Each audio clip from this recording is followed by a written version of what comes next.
무인도에 갈 때 세 가지만 가지고 갈 수 있다면 당신은 무엇을 가지고 가겠는가? 이런 질문을 본 적이 있습니다. 뭐 크게 뭐 쓸데있는 질문은 아닌 것 같지만 좀 극한 상황을 예상하고서 어떻게 하면 잘 살아낼 수 있을까라고 하는 취지로 질문을 던진 거겠지요. 그래서 어떤 사람은 생존 지침서 책 한 권, 그리고 다용도 칼, 그리고 어떤 조건에서도 잘 자라나는 감자나 바나나 같은 식물의 씨앗을 가지고 가겠다는 것입니다. 뭐 거기서 살 모양이에요. 그래서 농사도 짓고 그런 취지로 뭐 이런 걸 가지고 가겠다고 했던 모양입니다. 어떤 사람은 메가폰, 그래서 살려주세요, 도와주세요 이렇게 하려면 목소리로는 잘 안 되니까 메가폰 가지고 가겠다. 그리고 맥가이버 칼, 무제한 신용카드라고 했다는 것입니다. 그리고 어떤 사람은 반려견, 통발, 그 물고기 잡아 먹고 살려고 하는 것 같아요. 그리고 현금은 왜 가져간다고 하는지 모르겠는데 현금. 그리고 어떤 사람은 아내, 그리고 아들 1, 그 다음에 아들 2를 데려가겠다. 이렇게 대답한 사람들이 있다는 것입니다. 우리가 2020, 뭐 무인도로 갈 거는 아니지만 2024년도 좀 미지의 세계잖아요. 한 번도 살아보지 않은 1년을 살아야 하는데 이 1년 한 해를 잘 살아내기 위해서 무엇이 필요하다고 생각하십니까? 거기에 기도라는 목록이 혹시 있으신가요?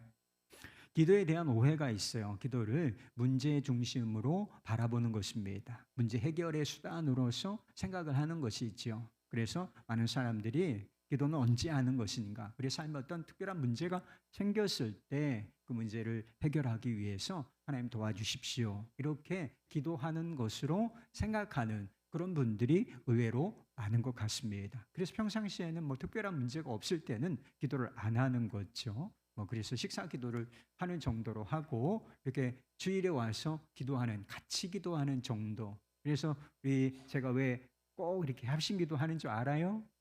합심기도가 잘 안 돼요. 그래서 어떤 때는 그냥 내가 기도하고 끝낼까 하는 생각도 되긴 돼요.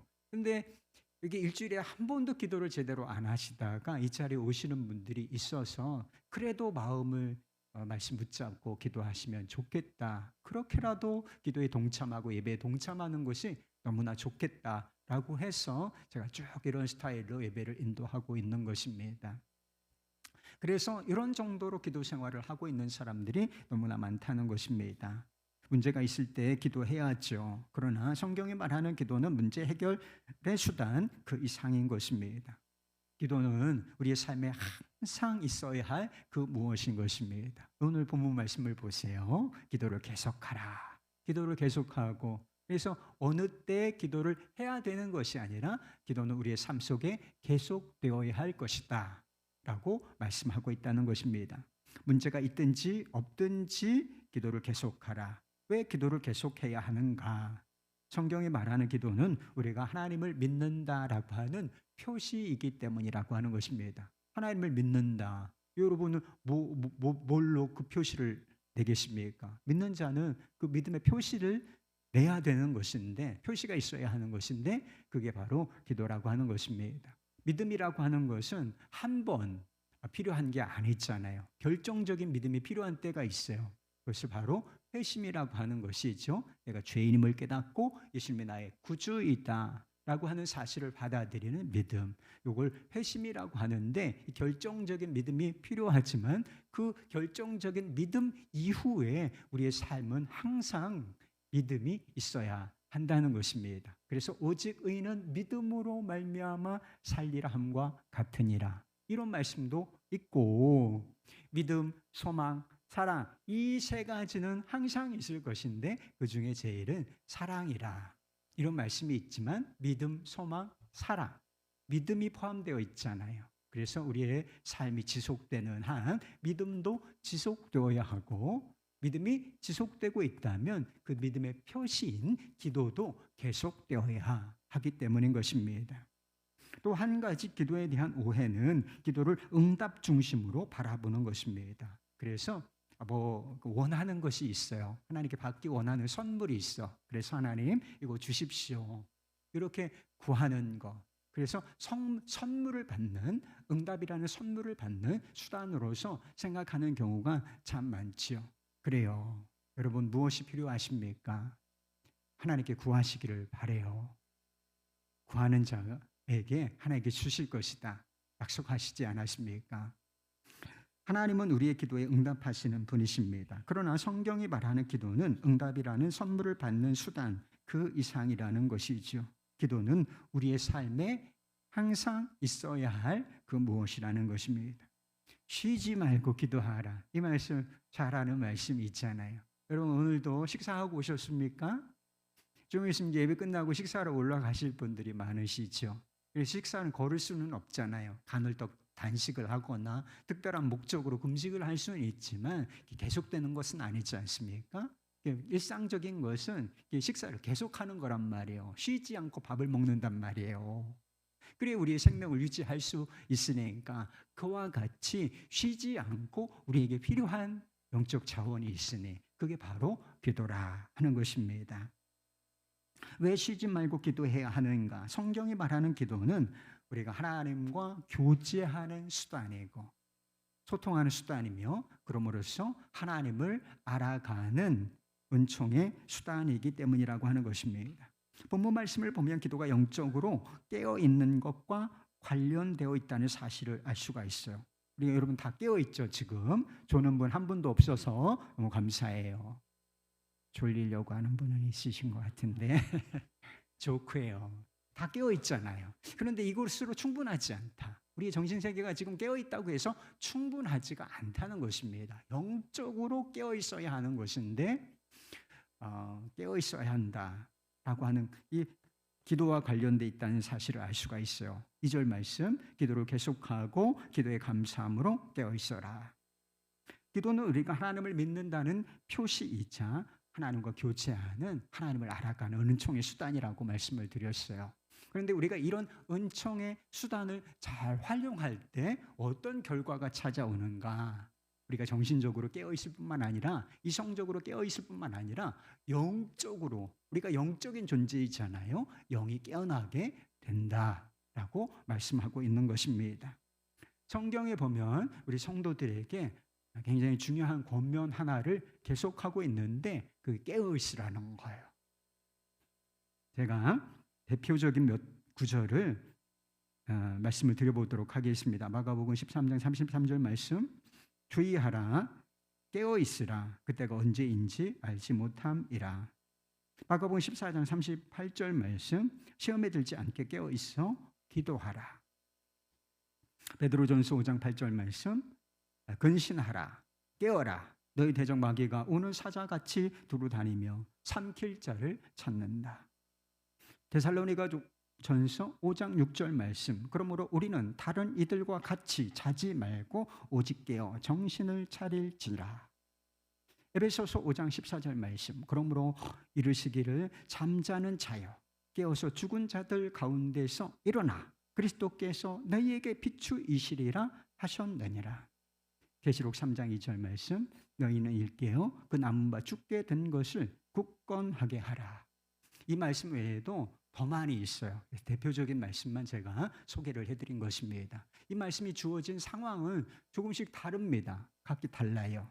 마지막 때가 다가오고 있다. 그날이 도적같이 올 것이다. 그리고 마귀가 우는 사자처럼 삼킬 자를 찾고 있다. 시험이 다가오고 있다.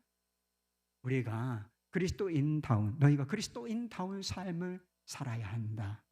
살아있는 성도, 살아있는 교회가 되어야 할 것이다. 그런데 이 모든 상황에 대비하기 위해서 결정적으로 필요한 것이 있는데 자면 안 된다는 거예요.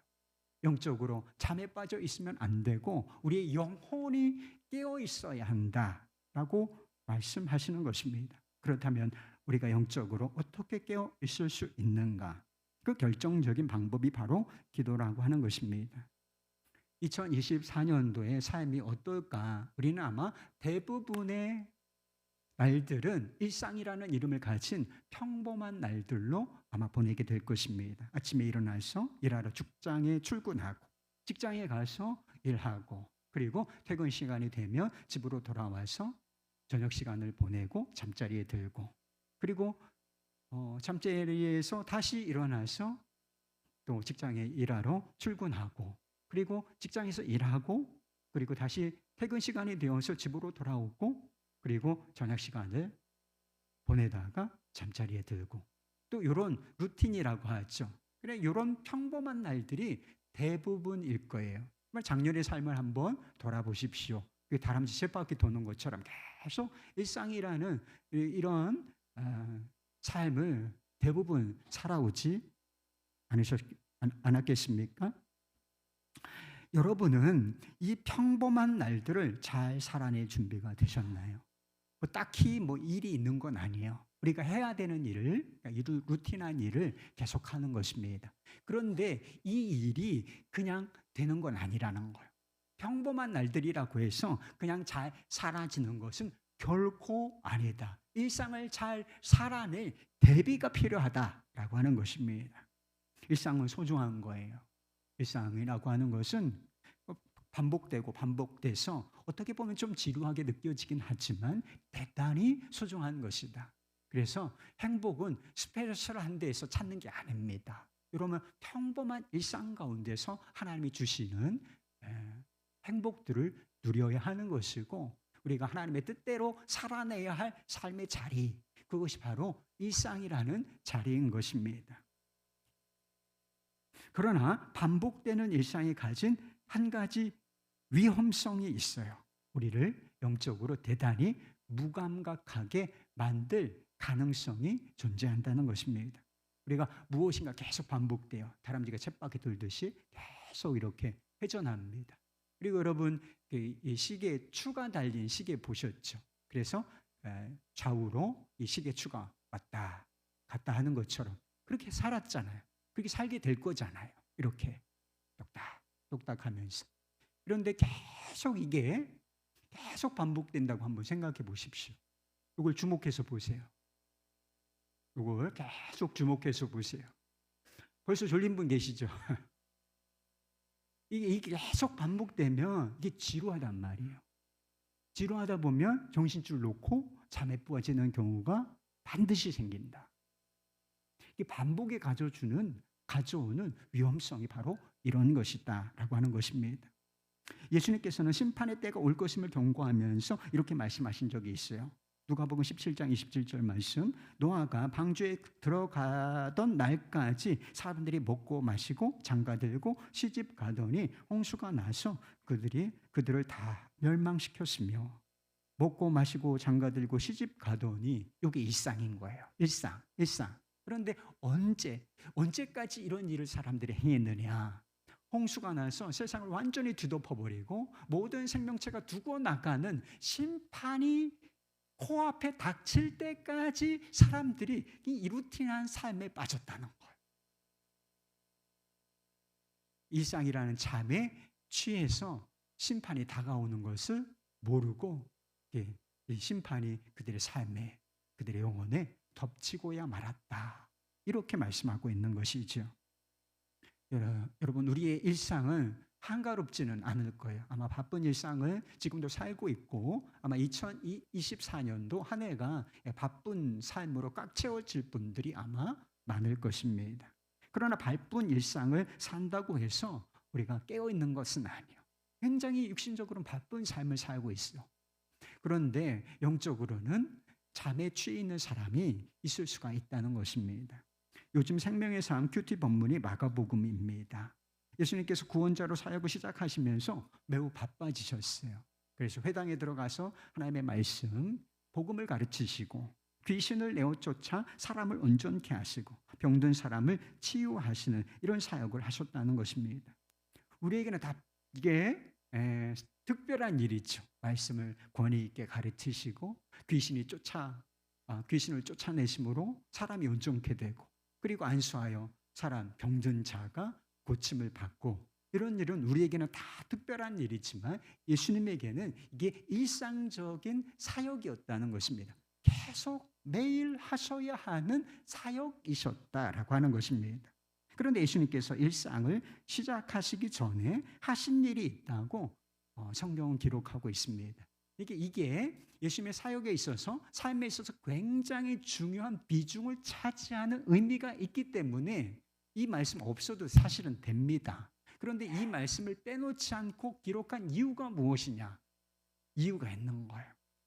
마가복음 11장 35절 말씀, 새벽 아직도 밝기 전에 예수께서 일어나 나아가 한적한 곳으로 가사 거기서 기도하시더니, 한적한 곳에서 아버지 하나님을 대면하고 기도하신 이후에 자신에게 주어진 사역과 일상의 자리로 나아가셨다는 거예요. 뒤에 보면 사람들이 예수님을 찾아 몰려들었다고 했습니다. 왜 몰려들었겠어요? 예수님께서 능한 일을 행하시니까 사람들이 그것을 바라고 몰려든 것이죠. 병든 자를 고쳐주십시오. 귀신을 내어 쫓아주십시오.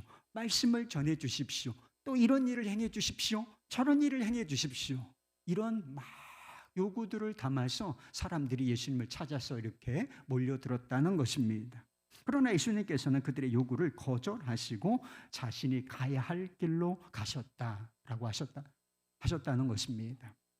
사람들의 요구를 다 무시하셨다, 그런 뜻이 아니라 사람들의 요구에 끌려다니지 아니하시고 일상에 끌려다니지 아니하시고 하나님의 부르심에 초점을 맞추시고 그 길을 따라서 사역을 해나가셨다, 그런 의미를 담고 있는 것입니다. 우리의 일상에는 많은 요구가 포함되어 있어요. 여러분들에게 요구되는 게 대단히 많다. 그래서 하루 24시간을 사는데 여러분들에게 요구되는 게 굉장히 많이 포함이 되어 있다는 것입니다. 가정에서도 마찬가지고 일터에서도 더 말할 것도 없지요. 이거 해달라, 저거 해달라. 저희 아내가 가정에서 얼마나 바쁜지 몰라요. 해달라는 게 많으니까 해야 될 일들이 너무나 많다. 그리고 직장에서 여러분 나가면 편안하게 일할 수 있나요? 직장에서 요구되는 게 얼마나 많아요. 이거 해내라, 저거 해내라. 이거 필요하다, 저거 필요하다. 여러분들에게 다 그런 요구가 주어지지 않습니까? 여러분도 저도 목사로서 요구되는 게 많아요. 노골적으로 뭐를 해달라고 하는 분들이 많지는 않지만 노골적으로 하는 분들도 계시긴 하죠. 그런데 노골적이는 설교도 잘해달라고 하는 거잖아요. 목회도 잘해달라고 하는 거잖아요. 다 그런 욕구가 담임 목사한테 오는 것 아니겠습니까? 저도 그런 요구를 받고 있단 말이에요. 이런 요구들에 적절하게 응답해야 하지만 끌려다니면 안 된다는 거예요. 일상의 요구에 끌려다닌다는 것은 어떤 의미가 있는 것이냐? 그냥 삶의 노예로 살고 있는 거예요. 주도적으로 삶을 살고 있는 것이 아니라 삶에 질질 끌려다니면서 일상의 노예로 사는 것이기 때문에 이게 대단히 위험한 것이라는 거예요. 고든 맥도날드 목사님이 이런 이야기를 해주었습니다. 삶에 두 가지 유형이 있다는 거예요. 여러분 어느 유형에 속하는지 한번 들어보세요. 현대인에게 두 가지 삶의 유형이 있다. 하나는 충동적인 삶 혹은 끌려다니는 삶이고, 다른 하나는 소명을 위한 삶이다. 무엇이 중요한지를 깨닫고 그 소명을 따라가는 사람이 있는 반면 별로 의미 없는 일에 바쁘게 끌려다니며 충동적인 삶을 사는 사람들이 있다. 이런 사람들의 삶은 어떤 생산적인 것도 기대할 수 없다. 그리고 바쁜 것으로 바쁘게 최선을 다해서 하는 것으로 충분치 않다니까요. 그래서 요구를 따라서 막 이렇게 바쁘게 살아도 아무 생산적인 것도 기대할 수 없는 삶이 있다는 거예요. 뭐가 중요한지, 나의 부르심의 자리가 무엇인지 이것을 발견하고 그 방향으로 삶을 살아나가지 아니하면 일상의 노예로 전락할 수밖에 없다는 거예요. 일상에 끌려다니지 않고 소명을 따라 살려면 하나님께서 우리에게 주신 소명이 있단 말이에요. 그게 막 어마어마한 선교사가 되라 그건 아닐지라도 이 삶의 자리에서 어떻게 살아야 할지, 하나님의 뜻대로 어떻게 살아가야 할지 주신 소명들이 다 있다는 거예요. 이런 소명을 따라서 살려면 소명을 주시는 하나님께 초점을 맞춰야 하는 것입니다. 일상의 삶의 주도권을 빼앗기지 않으려면 하나님께서 삶을 선물로 주신 하나님께서 내 삶의 주도권을 가지셔야 하는 것입니다. 여러분 마음대로 살면 안 돼요, 여러분. 왜? 삶이 우리 것이 아니니까. 삶을 주신 주인이 계시단 말이에요.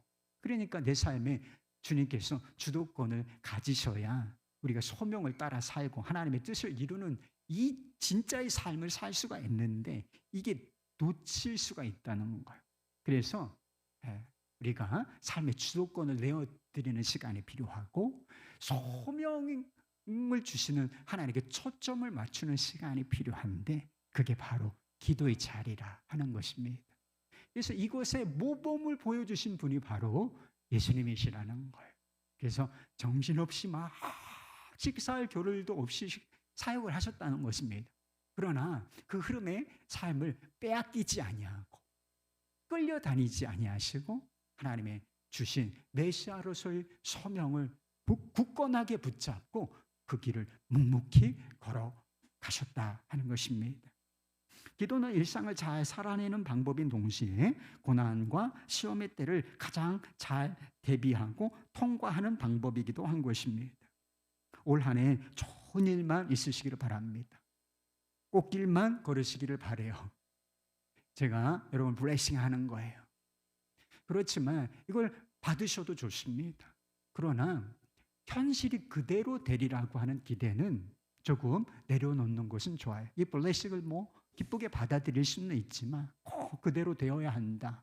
이런 생각은 좀 내려놓는 자세가 필요하다는 것입니다. 올 한 해는 좋은 일도 있겠지만 어려운 일도 있을 게 분명해요. 삶 자체가 힘들단 말이에요. 안 힘들었던 때가 언제 있어요, 여러분? 한 해 한 해를 살아가면서 고비를 넘는 것처럼 늘 우리의 삶은 그렇잖아요. 고난주간이 따로 있는 게 아니라 인생이 고난주간이란 말이에요. 타락한 세상 속에서 살고 있기 때문에 작년 한 해를 여러분 한번 돌아보세요. 아무 일도 없고 다 좋은 일만 있었어요. 여러분 꽃길만 걸었어요. 내가 무슨 꽃길을 걸어. 여러분 제가 무슨 꽃길을 걸은 것 같아요. 작년에 힘든 일 많았습니다. 다 주님의 은혜로 통과한 것뿐이지 작년에 힘든 일 저한테 많았어요. 여러분도 그랬을 것이 분명합니다. 하나님께서 우리에게 약속하신 삶은 고난을 면제해 주시는 게 아니에요. 고난이 있다. 성경은 솔직하게 그리고 하나님의 나라에 들어가기까지 우리가 고난도 받아야 할 것이다. 성경은 분명히 말씀하셨지만 그래서 고난에 대해서 면제해 주겠다. 약속하지 아니하시고 하나님의 약속은 무엇이냐? 고난이 있을 것이지만 승리할 것이라는 거예요. 고난이 변하여 축복이 될 것이다. 이것이 하나님의 약속이라는 것입니다. 사람들은 고난 자체가 문제라고 생각하지만 진짜 문제가 뭔지 알아요? 그 고난 때문에 주저앉는 거예요, 여러분. 고난 때문에 시험에 드는 거예요. 믿음이 막 터가 흔들리는 것처럼 일본에 지진이 났잖아요.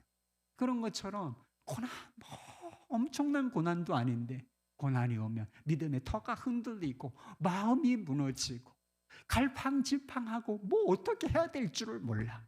그러면서 죄짓고 이게 진짜 문제지 고난 자체가 문제는 아니라는 거예요. 예수님께서 십자가를 지셔야 하는 순간이 찾아왔어요. 십자가는 예수님 자신에게도 엄청난 고난이었어요. 그래서 고민하고 내가 죽게 되었다 이런 표현도 하셨습니다. 근데 예수님께 이 심각한 고난이었던 이 고난은 십자가는 제자들, 예수님을 따르는 제자들에게도 고난과 시험거리였습니다. 예수님께서 그 고난의 때를 감당하시기 위해서 하신 일이 있죠. 겟세마네에서 기도하신 것이었습니다. 일상적인 기도의 자리가 늘 있으셨어요. 예수님께서는. 그래서 새벽에 기도하시고 그리고 사역 중간에 기도하러 시간을 내셨단 말이에요. 그렇게 일상적으로 기도하시다가 아주 큰 고난, 메시아로서의 결정적인 어떤 사건 앞에 계셨을 때 특별한 기도의 자리, 그 자리가 바로 겟세마네였던 것입니다. 예수님께서 제자들이 고난과 시험의 때를 잘 통과하기를 바라지 않으셨겠습니까? 그 간절한 마음으로 제자들에게 요구하신 게 뭔지 아세요? 많은 건 요구하신 게 아니라 딱 한 가지를 제자들에게 부탁하시고 요구하셨는데 그게 무엇이냐? 시험에 들지 않게 깨어 기도하라는 것입니다. 이 엄청난 시험이 이제 코앞까지 왔어, 진짜. 코앞까지. 그 다음에 이제 십자가의 길로 들어가시니까 코앞까지 온 거야. 그런데 제자들이 이 시험을 잘 통과하기를 바라시고, 그래서 한 가지를 다 요구하셨는데 그게 뭐냐? 시험에 들지 않게 깨어 기도하라 라고 하는 것이었다는 것입니다. 근데 예수님의 이 당부에도 불구하고 제자들은 육신의 연약함으로 잠에 빠져들게 됐지요.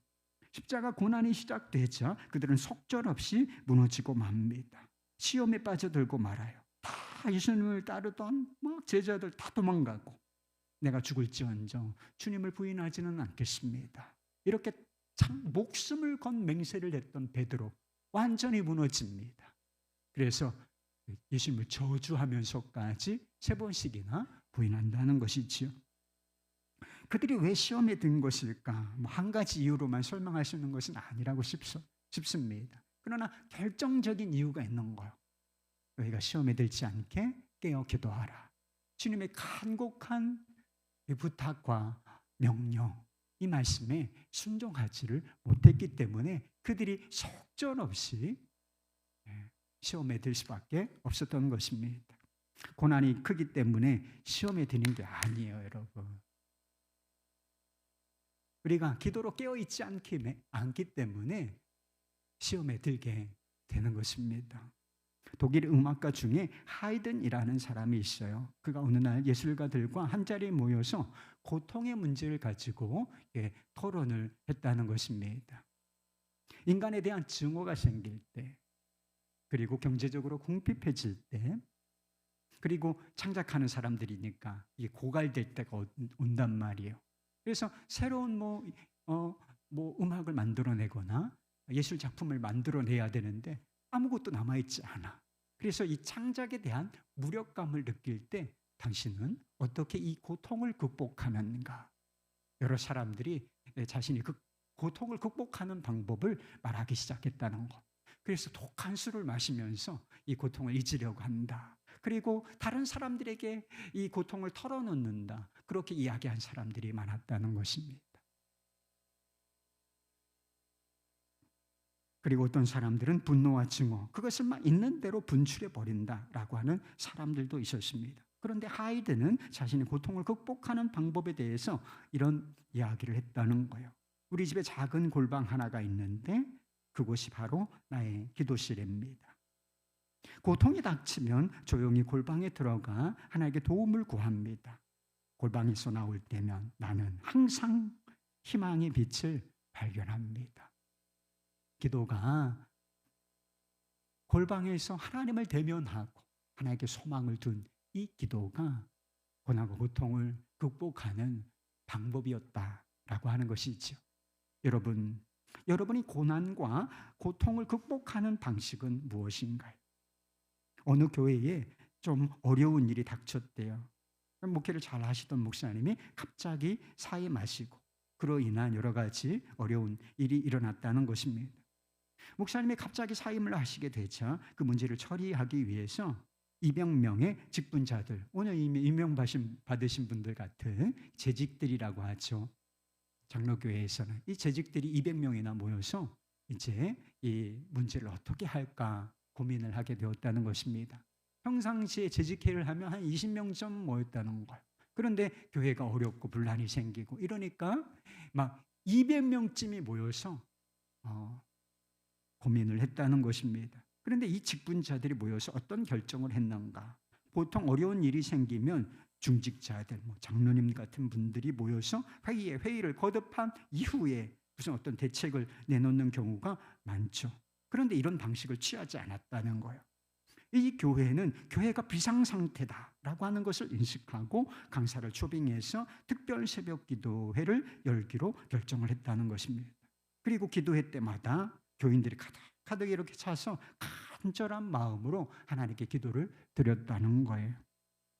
그렇게 문제에 반응한 결과 그 교회는 어려운 문제를 잘 통과할 수 있었다는 것입니다. 그래서 부수적인 결과도 얻게 되었는데 교회가 더 안정되고 그리고 이 어려운 일을 통과하면서 교인들의 믿음이 더 이렇게 성숙해지는 열매를 얻게 되었다. 이런 이야기를 들었습니다. 기도에도 어려운 상황이 잘 풀려지지 않는 것 같은 상황이 있을 수가 있어요. 그래서 실패한 것, 객관적으로 보기에는 실패한 것 같은 상황이 있을 수가 있습니다.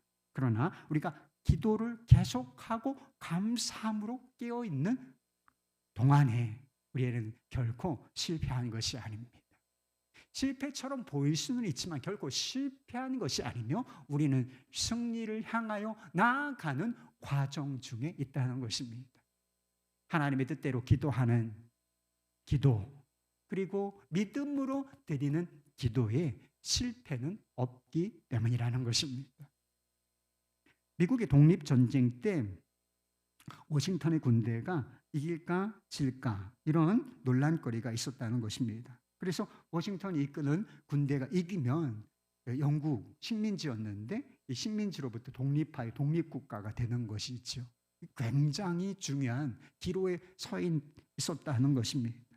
모든 여건은 워싱턴이 이끄는 군대에 불리한 상황이었다는 것입니다. 대영제국이라고 그때 얼마나 영국이 강력한 군대를 가지고 있었습니까? 그러니 객관적으로 상황에는 이기기 어렵겠다. 이런 불리한 상황이었다는 것입니다. 그런데 한 사람이 내가 장담하건대 워싱턴의 군대가 이긴다. 독립한다. 이런 이야기를 했다는 것입니다. 무엇을 보고 워싱턴의 군대가 승리할 것이라고 예측을 했는가? 그는 이렇게 말했다는 거예요. 몹시도 추운 어느 날 숲속을 걸어가는데 누군가 소리가 들려서 보니 워싱턴이 얼굴을 눈 덮인 땅에 댄 채 기도하고 있었어. 그것을 보는 순간 나는 워싱턴이 이길 것이라는 생각이 들었어. 삶을 전쟁에도 비유하죠. 전쟁 같은 삶. 2024년이 삶의 전투가 있어요, 여러분. 우리가 싸워야 될 악한 영과의 전투가 있고 삶 자체가 싸워 승리를 해내야 하는 그런 면이 있는 것이죠.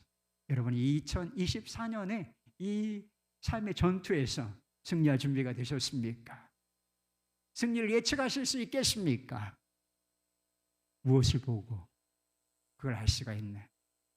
정신줄 놓고 있으면 여러분. 그래서 어딘가에서 내가 기도의 자리를 마련하고 엎드려 기도하는 사람이라면 2024년 승리하지. 그렇게 믿으시기를 바라요. 헨리 나우엔이 꼭 필요한 한 가지 기도는 삶이다. 이런 책을 썼는데 그 책에서 이렇게 쓴 내용이 있어요. 기도는 새로운 길을 보게 해주며 공중에 새로운 음악을 듣게 해준다. 기도는 원하는 곳에 가서 원하는 곳에 머물 자유를 주는 우리의 삶의 호흡이다. 새로운 지평에 닿는 길에 많은 표지판이 기도 중에 보인다. 기도는 단순히 그리스도인의 하루 일과의 필수 요소나 어려울 때 도움의 출처가 아니다. 주일 아침이나 식사 시간에 국한된 것도 아니다. 기도는 삶이다. 기도는 먹고 마시는 것, 움직이고 쉬는 것, 가르치고 배우는 것, 놀고 일하는 것이다. 기도는 우리의 삶의 모든 부분에 스며든다. 기도는 우리가 있는 곳에 하나님도 함께 계시다는 끊임없는 인식이다. 그분은 좀 더 가까이 와서 당신이 주는 삶의 선물을 마음껏 누리라고 우리를 부르신다. 내게 가까이 오라. 내게 가까이 오라. 그리고 내가 주는 삶이라는 선물을 마음껏 누리라. 하나님은 우리를 이렇게 부르신다는 거예요. 이 부르심에 기도로 응답하시는 여러분 되시길 바라요.